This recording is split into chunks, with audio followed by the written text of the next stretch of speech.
On va voir 10 trucs et astuces indispensables sur Photoshop et restez bien jusqu'à la fin. La 9e astuce, on va voir comment on fait ce genre de texte. Et la 10e astuce, je vais vous montrer comment on arrive à ce genre de résultat.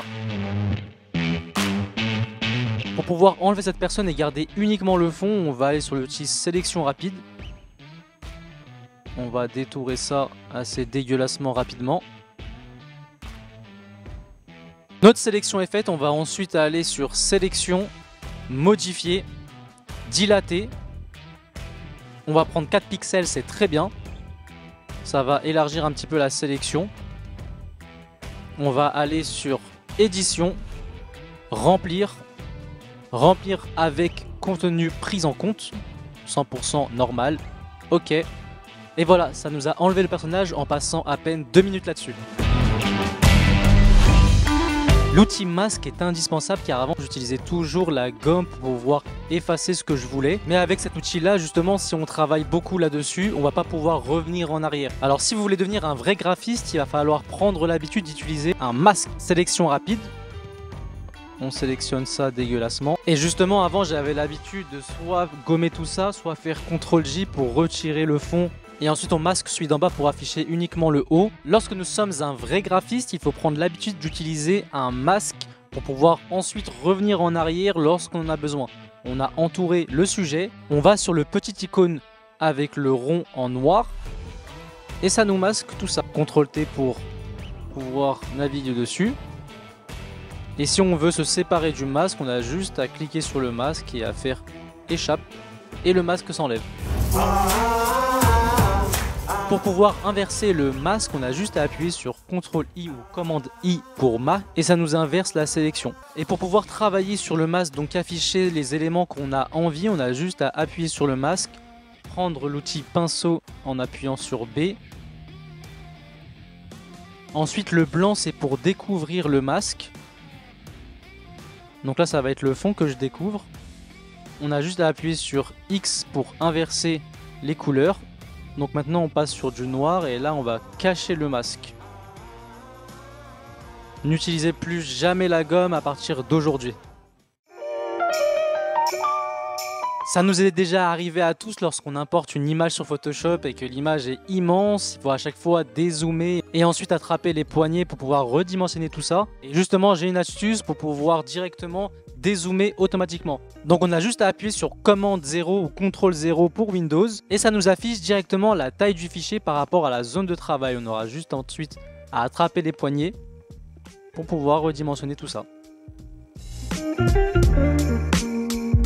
Bon, on va reprendre une photo à moi, je suis un petit peu narcissique aujourd'hui, ne m'en voulez pas. Là, je vais vous montrer une astuce magique pour pouvoir faire ressortir les couleurs sur une image à peu près terne. On va aller sur le cercle à moitié noir et blanc. On va prendre correspondance de couleurs. On va ajouter ce qui s'appelle un LUT, c'est à peu près un filtre. Je vais prendre par exemple ce filtre là. Et ça va nous faire ressortir les couleurs par rapport à l'image. Avant, après. Là, on va voir le masque d'écrêtage. Qu'est-ce que c'est? On va créer des formes. Donc là, par exemple, j'ai créé une forme rectangulaire et on va essayer de mettre une image à l'intérieur de la forme. Et j'ai appris un raccourci hyper rapide il n'y a pas longtemps. On a juste à appuyer sur Alt, Option pour Mac et surpasser entre le rectangle et l'image. Il va y avoir un petit rectangle avec une flèche vers le bas. Et on a juste après à cliquer. Et l'image est venue dans le rectangle.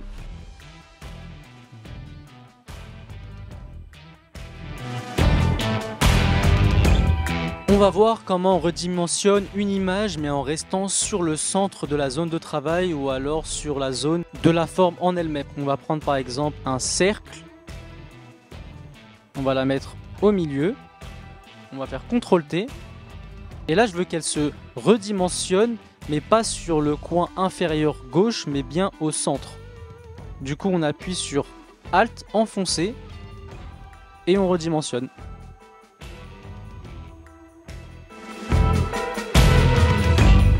Donc là par exemple on va vouloir dessiner quelque chose et pour changer de couleur on va devoir à chaque fois aller sur l'outil pipette puis reprendre la couleur qu'on souhaite et justement on va avoir une astuce pour pas à faire tout ça à chaque fois. Donc là si on a envie de colorier en noir et ensuite en violet, on garde l'outil brush, donc l'outil pinceau, on a juste à appuyer sur Alt, enfoncer pour prendre l'outil pipette. Donc vous lâchez pas Alt et vous appuyez sur la couleur souhaitée. Vous avez juste à lâcher Alt pour que ça récupère le brush, donc le pinceau. On va faire ça avec le bleu, donc Alt enfoncé, on prend le bleu. Alt enfoncé, on prend le orange, on lâche Alt. Voilà, c'est magique.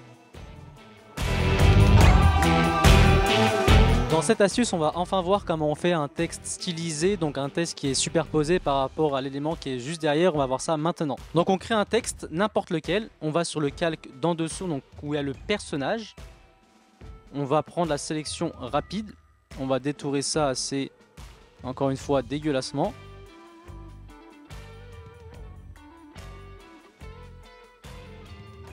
Lorsque c'est fait, on appuie sur CTRL-J pour dupliquer.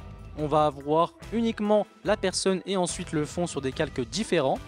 On va également dupliquer le texte.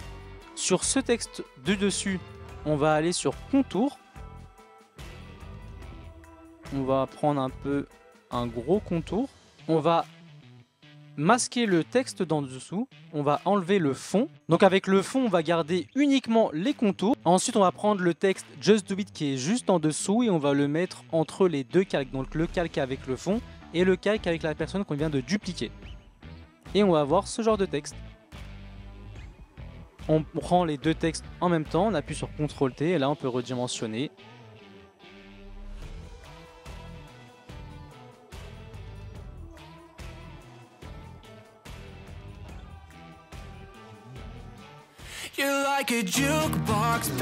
On va enfin voir la dernière astuce, c'est une astuce que je viens de découvrir et je l'utilise maintenant à chaque fois pour faire mes miniatures. C'est le filtre Camera Raw. C'est une interface sur Photoshop qui va nous permettre de retoucher et retravailler les couleurs d'une photo hyper facilement. On va voir ça maintenant. Donc là c'est une de mes dernières miniatures. J'en ai fait un groupe. On va dupliquer ce groupe. CTRL-J. On va l'aplatir, donc CTRL-E. On va refaire CTRL-A. CTRL-J, CTRL-D pour désélectionner, on va effacer celui du dessous. Très important, on va le convertir en objet dynamique pour pouvoir ensuite revenir en arrière lorsqu'on le veut. On va aller sur Filtre, Filtre Camera Raw. Pour les versions antérieures, malheureusement, il n'y a pas encore le filtre Camera Raw, donc je vous invite à vous procurer une version à jour. Il y a une petite interface qui va nous ouvrir. On va aller tout en haut, on va pouvoir régler la température. Mais là, je vais vous montrer uniquement ce qui nous intéresse. On va augmenter l'exposition, un peu les contrastes pour faire ressortir tout ça. Et à chaque fois, c'est des réglages minutieux. La texture est justement utilisée beaucoup dans les miniatures. Ça nous permet d'avoir les détails au maximum. Mais ce que je ferais, c'est d'avoir un truc assez lisse. Donc justement, je vais éviter ça. La clarté, non, on va pas toucher à la clarté. Correction du voile, on ne touche pas. La vibrance, on va utiliser un petit peu de vibrance pour justement accentuer les couleurs. La saturation. Donc là, le détail, les trois, c'est les réglages les plus utilisés par les youtubeurs ou les miniamakers. Donc c'est les personnes qui font des miniatures. La netteté. Et justement, on ne veut pas de netteté, on veut la réduction du bruit, donc ça va nous lisser tout ça. Regardez la différence. Là on voit un petit peu des grains par exemple sur le tableau qui est juste derrière et on va effacer tout ça. Vous voyez bien tout ça, il y a le détail, c'est supprimé, ça a lissé la peau et ça a lissé tout ça. Un effet un peu peinture. Et ensuite le vignettage, c'est utilisé aussi beaucoup pour les miniatures, c'est pour avoir les côtés assez sombres et uniquement le centre qui est éclairé. Et moi je vais éviter de le faire, justement je veux quelque chose d'assez plat. On appuie sur OK et on voit la différence, donc sans et avec. C'est la fin de la vidéo, je vous remercie de l'avoir regardé jusqu'au bout. Si vous avez envie de savoir justement si j'ai eu mon diplôme ou non, je vous invite à regarder cette vidéo et nous on se dit à bientôt pour une prochaine vidéo.